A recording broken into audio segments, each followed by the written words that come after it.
hogaamiyaasha maamul goboleedyada Puntland iyo Jubaland Saciid Cabdullaahi Deni iyo Axmed Maxamed Islaan Axmed Madoobe ayaa lagu wadaa inay 13 bishan soo gaaraan magaalada Muqdisho si ay uga qayb galaan dadaalada dhexdhexaadinta ay wadaan beesha caalamka kuwaas oo la xiriira khilaafaadka ka taagan doorashooyinka dalka. Dowladaha Mareykanka iyo Ingiriiska ayaa si rasmi ah u bilaabay dadaalo lagu dhexdhexaadinayo dowladda federaalka Soomaaliya ee golaha mucaaradka xilli uu cirka isku sii shareeray muranka siyaasadeed ee ka dhashay nooca iyo hanaanka doorashooyinka qaranka. Xiisada siyaasadeed ayaa si xoogashatay kadib markii mucaaradka laga hor istaagay inay magaalada Muqdisho ku qabsadaan banaanbax ay ku tilmaameen mid nabadeed, arrintaas oo dhalisay walaac hor leh oo ku saabsan xaaladda siyaasadeed iyo amniga caasimadda. Wararka ayaa sheegaya in kulamada dhexdhexaadinta lagu qaban doono xarunta safaaradda Mareykanka ee Soomaaliya, halkaas oo ay isku hor fadhiisan doonaan xubnaha mucaaradka iyo dowladda uu hogaamiyo Xasan Sheekh Maxamuud. Kulamadan ayaa lagu wadaa inay si rasmi ah uga furmaan Muqdisho 13 bisha May, iyadoo diiradda lagu saarayo xal u helista khilaafka doorashooyinka iyo sidii loo gaari lahaa is-afgarad siyaasadeed oo looga baaqsan karo qallaase. Madaxweynaha Jamhuuriyadda Federaalka Soomaaliya Xasan Sheekh Maxamuud ayaa mucaaradka ka codsaday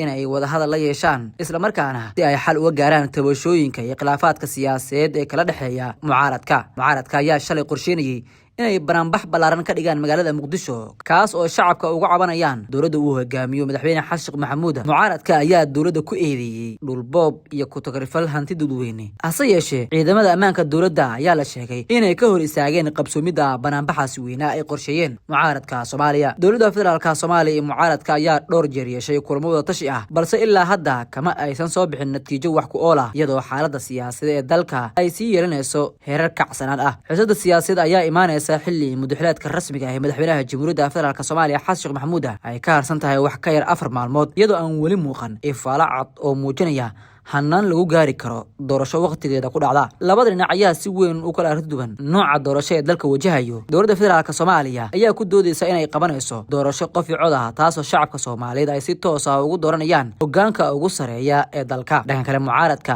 ayaa si aad ugu hor yimid qorshahaas, iyagoo ku tilmaamay doorasho aan loo sinnayn oo hore loo sii ogyahay cidda ku guuleysan doonta, isla markaana aan lagu dhisin is-afgarad siyaasadeed oo loo dhoon yahay.